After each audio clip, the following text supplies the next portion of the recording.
और इस वक्त की बड़ी जानकारी सामने आ रही है। लोकसभा चुनावों से जुड़ी खबर। बिहार के बाद यूपी में भी इंडिया गठबंधन पर ग्रहण। यूपी में भी इंडिया गठबंधन को लग सकता है करारा झटका। सीट बंटवारे को लेकर सपा आरएलडी में कलह। मुजफ्फरनगर लोकसभा सीट पर दोनों का दावा, एनडीए में शामिल हो सकती है आरएलडी। तो बड़ी जानकारी सामने आ रही है। बीजेपी की तरफ से आरएलडी को 4 सीटों का ऑफर किया गया है। सूत्रों के हवाले से यह जानकारी सामने आ रही है। बीजेपी की तरफ से आरएलडी को 4 सीटों का ऑफर दिया गया है। तो यूपी में भी इंडिया गठबंधन को झटका लग सकता है और एनडीए में शामिल हो सकती है आरएलडी। तो ये बड़ी जानकारी सामने आ रही है। लखनऊ से सीट बंटवारे को लेकर सपा आरएलडी में कलह जो है वो जारी है और गठबंधन को एक बार फिर से एक करारा झटका लग सकता है। बिहार के बाद यूपी में भी इंडिया गठबंधन पर झटका मंडरा रहा है और लोकसभा चुनाव से जुड़ी बड़ी खबर आपके साथ साझा कर रहे हैं। बिहार के बाद यूपी में भी इंडिया गठबंधन को झटका लग सकता है। और इसी खबर पर ज्यादा जानकारी के साथ अनिल पाठक हमारे साथ जुड़ गए हैं। अनिल, अब जो है बिहार के बाद इंडिया गठबंधन के साथ यूपी में भी खेला होने जा रहा है, क्या कुछ जानकारी है?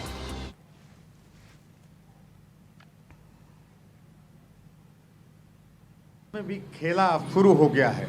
राष्ट्रीय लोकदल और भारतीय जनता पार्टी की करीबियां जो हैं वो बढ़ती जा रही हैं। सियासत की एक नई खिचड़ी पक रही है। सपा को एक बड़ा झटका लग सकता है। ऐसा चर्चा है कि भारतीय जनता पार्टी ने रालोद को 4 सीटों का ऑफर दिया है।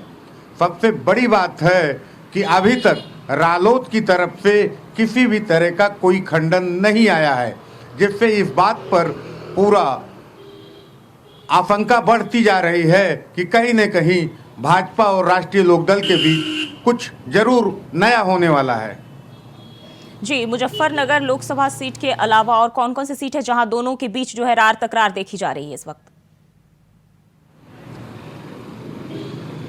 देखिए, समाजवादी पार्टी ने राष्ट्रीय लोकदल को 7 सीटें दी हैं, लेकिन उसमें एक बड़ा पेंच है मुजफ्फरनगर का, जहां से समाजवादी पार्टी अपना कैंडिडेट लड़ाना चाहती है, लेकिन रालोद को ये किसी भी कीमत पर मंजूर नहीं है।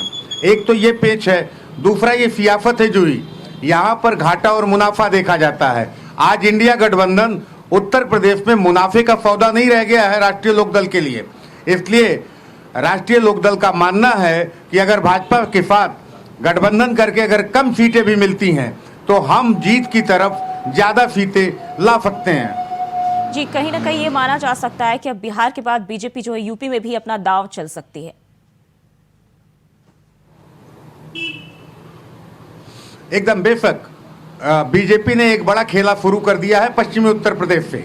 और रही बात पूर्वी उत्तर प्रदेश में, चाहे राजभर हो, चाहे निषाद पार्टी हो, चाहे अपना दल यफ हो, ये तीनों घटक दल जो मजबूत जातियों में पकड़ रखते हैं, जिनका अपना जनाधार है, ये भारतीय जनता पार्टी के साथ है। अब पश्चिमी उत्तर प्रदेश में जाट बेल्ट में रालोद एक बड़ा घटक है, उसको भाजपा अपने पाले में लाने की भरसक प्रयास कर रही है और काफी हद तक सफल भी होती नजर आ रही है, क्योंकि अभी तक राष्ट्रीय लोकदल की तरफ से किसी भी तरह का कोई खंडन नहीं किया है। हालांकि समाजवादी पार्टी के शिवपाल यादव ने कहा है कि राष्ट्रीय लोकदल कहीं जाने वाला नहीं है, इंडिया गठबंधन के साथ चुनाव लड़ेगा। समाजवादी पार्टी के साथ मजबूत अलायंस है राष्ट्रीय लोकदल का। जी, और खबर यह भी मिल रही है कि बीजेपी की ओर से भी उन्हें 4 सीटों का ऑफर जो है मिला है। हाँ, बेशक जुई, राष्ट्रीय लोकदल को 4 सीटों का ऑफर मिला है, जिसमें मुजफ्फरनगर है, बागपत है, मथुरा है। 4 सीटें हैं और ये ऐसी 4 सीटें हैं जो जाट बेल्ट की सीटें हैं, जो परंपरागत सीट रही है रालोद की। जी, अब लोकसभा चुनाव अनिल नजदीक है और ऐसे में अगर जो है एनडीए में शामिल होते हैं तो इंडिया गठबंधन के लिए बड़ा झटका जो है हो सकता है। हाँ बेशक, लेकिन रालोद के लिए भी बेहतर है, क्योंकि पिछला चुनाव जयंत चौधरी मथुरा से लड़े थे। समाजवादी बसपा का गठबंधन था और जयंत चौधरी चुनाव हार गए थे। यहाँ तक कि मुजफ्फरनगर भी हार गए थे, बागपत भी हार गए थे। 2014 में भी एक सीट नहीं जीत पाए थे। तो इसलिए जो विपक्षी दलों की जो राजनीति है, भाजपा के खिलाफ राजनीति का जो पिछले 10 सालों से रालोद जो ये प्रोसेस में है, उसका नुकसान लगातार राष्ट्रीय लोकदल और जयंत चौधरी झेल रहे हैं। इसलिए एक नए टेनोर में आना चाहते हैं, नया प्रयोग करना चाहते हैं। इस बात की आशंका बढ़ती जा रही है, लेकिन क्या होगा अभी सटीक रूप से कुछ कहा नहीं जा सकता है। जी अनिल जी, बहुत बहुत शुक्रिया आपका तमाम जानकारी के लिए।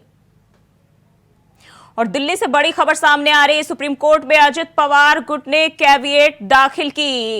इलेक्शन कमीशन ने अजित पवार गुट को माना है असली एनसीपी। सुप्रीम कोर्ट में अजित पवार गुट ने कहा, फैसले के खिलाफ सुनवाई में हमारा पक्ष सुना जाए। तो दिल्ली से बड़ी खबर सामने आ रही है, फैसले के खिलाफ सुनवाई में हमारा पक्ष सुना जाए। तो सुप्रीम कोर्ट में अजित पवार गुट की ओर से कहा गया है। वहीं इलेक्शन कमीशन की ओर से जो है अजित पवार गुट को माना गया है असली एनसीपी। और सुप्रीम कोर्ट में अजित पवार गुट ने कैविएट दाखिल की है। तो दिल्ली से बड़ी जानकारी सामने आ रही है, जहां सुप्रीम कोर्ट में अजित पवार गुट ने कहा है कि जो असली जो एनसीपी है वह अजित पवार गुट है और फैसले के खिलाफ सुनवाई में हमारा पक्ष सुना जाए।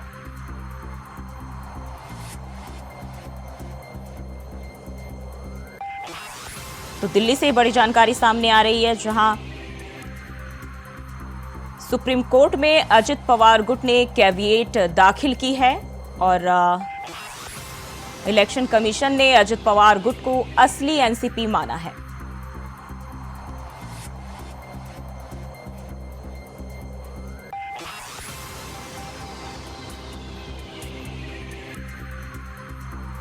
तो सुप्रीम कोर्ट में अजित पवार गुट की ओर से कहा गया है कि फैसले के खिलाफ सुनवाई में हमारा भी पक्ष सुना जाए। और दिल्ली से बड़ी जानकारी सामने आ रही है, इलेक्शन कमीशन ने अजित पवार गुट को असली एनसीपी माना है। सुप्रीम कोर्ट में अजित पवार गुट की ओर से कहा गया है कि फैसले के खिलाफ सुनवाई में हमारे तरफ से जो पक्ष है उसको भी सुना जाए। तो दिल्ली से बड़ी जानकारी आपके साथ साझा करें। सुप्रीम कोर्ट में अजित पवार गुट को असली एनसीपी माना गया है।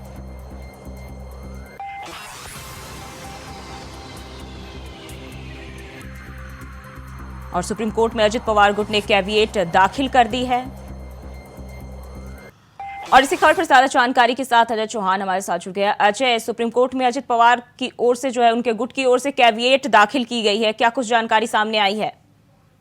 देखिए, जिसने एनसीपी का दावा किया था, जो इसका असली मालिक है वो कौन है, वही सुप्रीम कोर्ट ने अजित पवार को इसका चिन्ह दिया गया था। लेकिन अब शरद पवार भी इसमें सुप्रीम कोर्ट चले गए।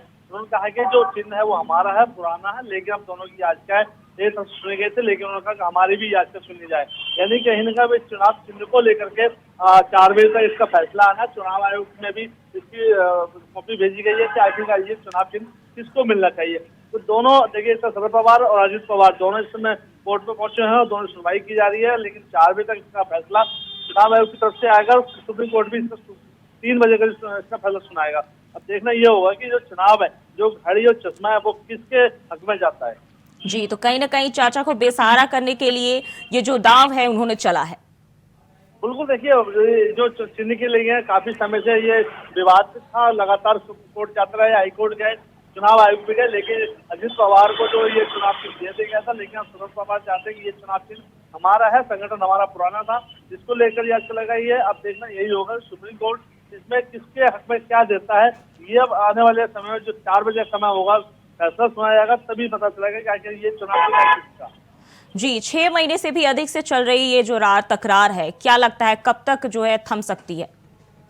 देखिए, आज जिस तरह से अगर फैसला आता तो हो सकता है कहीं ना कहीं चुनाव आयोग भी और सुप्रीम कोर्ट से कुछ फैसला ले सकता है, क्योंकि लगातार दोनों चाचा भतीजों में ये घमासान युद्ध चल रहा था चुनाव चिन्ह को लेकर के, आखिर किसकी पार्टी है किसकी नहीं है।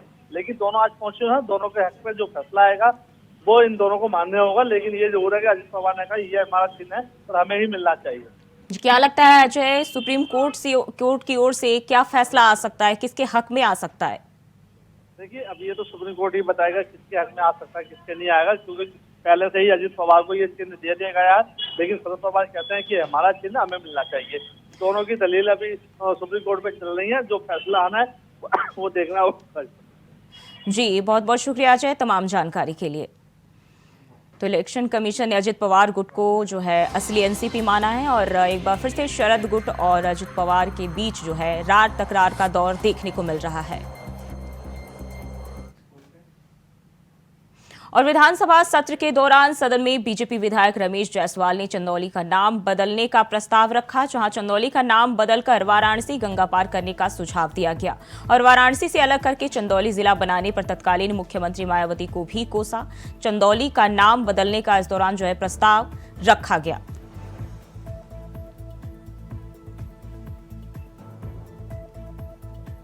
महसूस करने की जरूरत थी। मैं आपसे एक निवेदन करना चाहता हूं कि उसके साथ सभी साथियों ने धन्यवाद प्रस्ताव पे अपना अपना समर्थन दिया, मेरा भी पूर्ण समर्थन है। मैं उसके साथ ही साथ मैं निवेदन करना चाहता हूं कि हम सब लोग चंदौली जिले में रहते हैं, जो कभी काशी का एक हिस्सा हुआ करता था। तत्कालीन मुख्यमंत्री मायावती जी ने पता नहीं किस स्वार्थ और लालच में आकर वाराणसी से अलग करके हम लोगों को चंदौली जिले में भेज दिया। आज चंदौली के लोग, बहुत सारे लोग ये बोलते हैं हमारे पश्चिम के जगह पे, पश्चिम उत्तर प्रदेश में चले जाए तो लोग बोलते हैं कहां पड़ता है, बिहार में पड़ता है क्या, कोई बोलता है चंदौसी पड़ता है क्या, जबकि आपको पता है देश के यशस्वी प्रधानमंत्री जी जिस जगह से लोकसभा पार्लियामेंट में मेंबर है वो क्षेत्र बनारस है, वो क्षेत्र काशी है। कल भी हम भी काशी का हिस्सा हुआ करते थे। उन्होंने कहा कि मैं काशी में आया नहीं हूं, मुझे मां गंगा ने बुलाया है। निश्चित तौर पर उन्होंने बिल्कुल सही कहा। मायावती को पता नहीं कौन सा लालच, कौन सा लाभ लेना था। उसी कुत्सित राजनीति की वजह से चंदौली में रहने वाले 20 लाख लोग इस बात का इंतजार कर रहे हैं कि योगी जी की सरकार में सामान्य लोगों की चिंता होती है।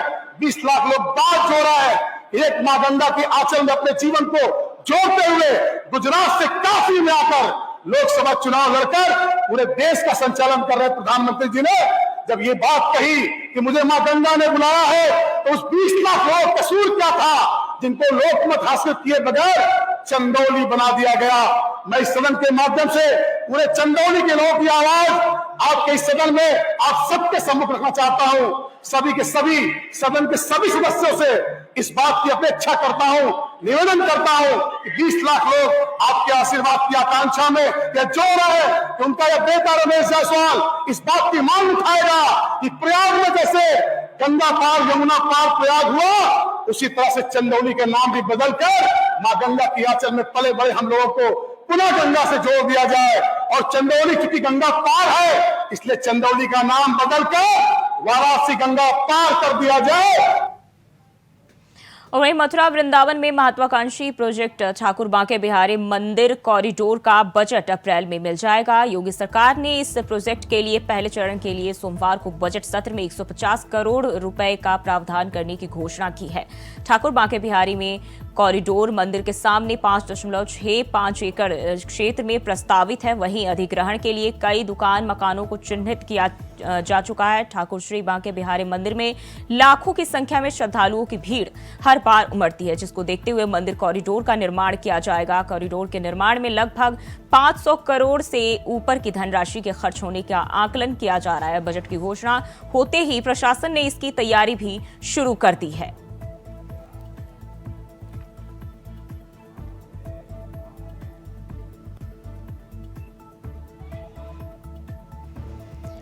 तो मथुरा वृंदावन में महत्वाकांक्षी प्रोजेक्ट ठाकुर बांके बिहारी मंदिर कॉरिडोर का बजट अप्रैल महीने में मिल जाएगा और पहले चरण में 150 करोड़ रुपए जारी किए जाएंगे और कुल 500 करोड़ से ज्यादा की धनराशि खर्च होने का जो है वो अनुमान लगाया जा रहा है इसके निर्माण में। तो अप्रैल में कॉरिडोर के लिए बजट जारी होगा।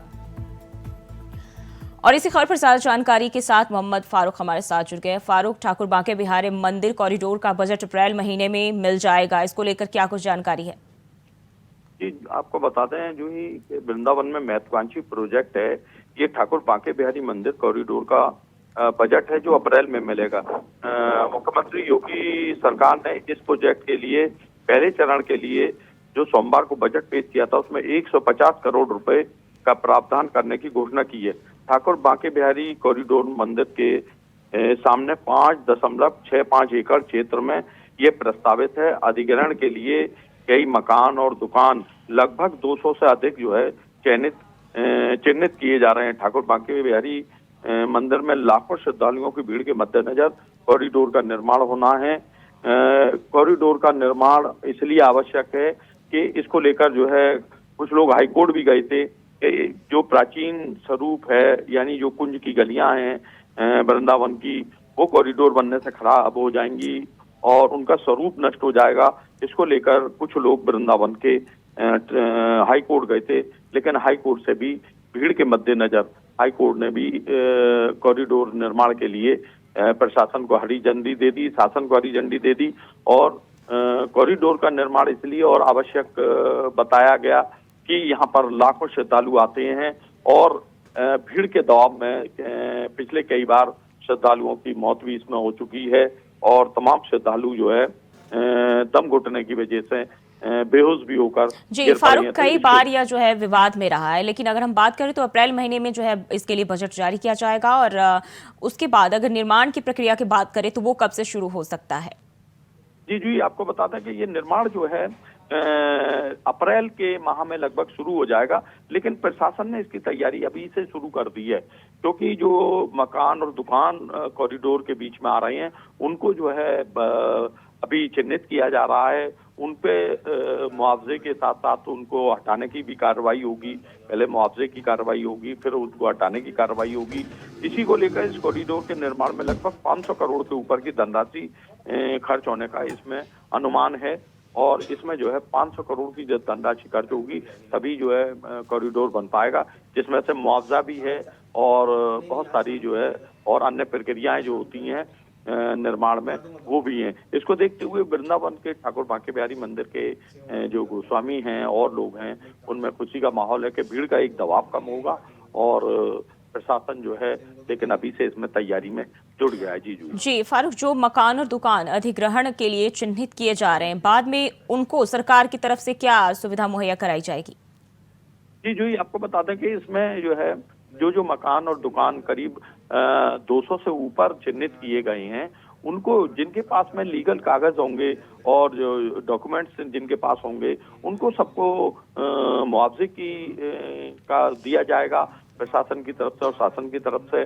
और जो इलीगल होंगे तो इलीगल जो निर्माण है उनको तो शायद प्रशासन जो है और शासन हटाने का काम करेगा ही उनको, क्योंकि कॉरिडोर के लिए 5.35 एकड़ की भूमि जो है काफी बड़ी होती है और इसमें जो है काफी बड़ा एरिया जो है ठाकुर बांके बिहारी मंदिर के सामने जो कॉरिडोर बनेगा उसमें काफी बड़ी भूमि जो है ली जाएगी। तो इसके लिए जो है जो मुआवजा है जो लीगल लोग हैं उनको जरूर जो है प्रशासन की तरफ से दिया जाएगा।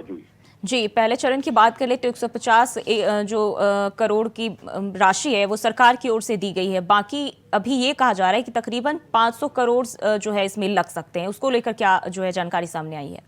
जी अभी जो है इसमें 150 करोड़ रुपए बजट में प्रस्तावित है। 150 रुपए की धनराशि जो है अप्रैल में आ जाएगी और उस धनराशि से इसका निर्माण कार्य शुरू हो जाएगा और जो हटाने की मकान और दुकान जो बीच में आ रहे हैं या जो भी अतिक्रमण या निर्माण हैं वो आ रहे हैं वो हटाने की कार्रवाई इनकी शुरू हो जाएगी। लेकिन प्रशासन जो है अभी से मुस्तैद हो गया है और प्रशासन ने जो है वहां पर कार्रवाई शुरू कर दी है, नापतोल का काम शुरू हो गया है और प्रशासन जो है 150 करोड़ रुपए की पहली जो धनराशि मिलेगी अप्रैल में वो उससे जो है निर्माण कार्य जो है कॉरिडोर का शुरू हो जाएगा।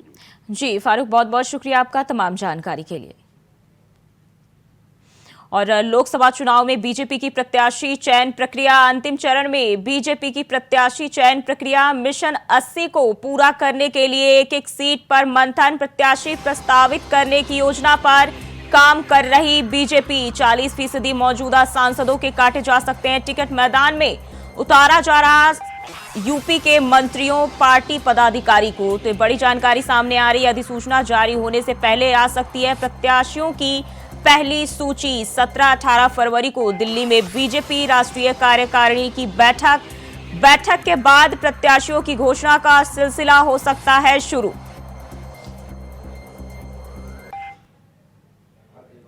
और फिलहाल के लिए बुलेटिन बस इतना ही। खबरों के लिए बने रहिए इंडिया वॉइस के साथ।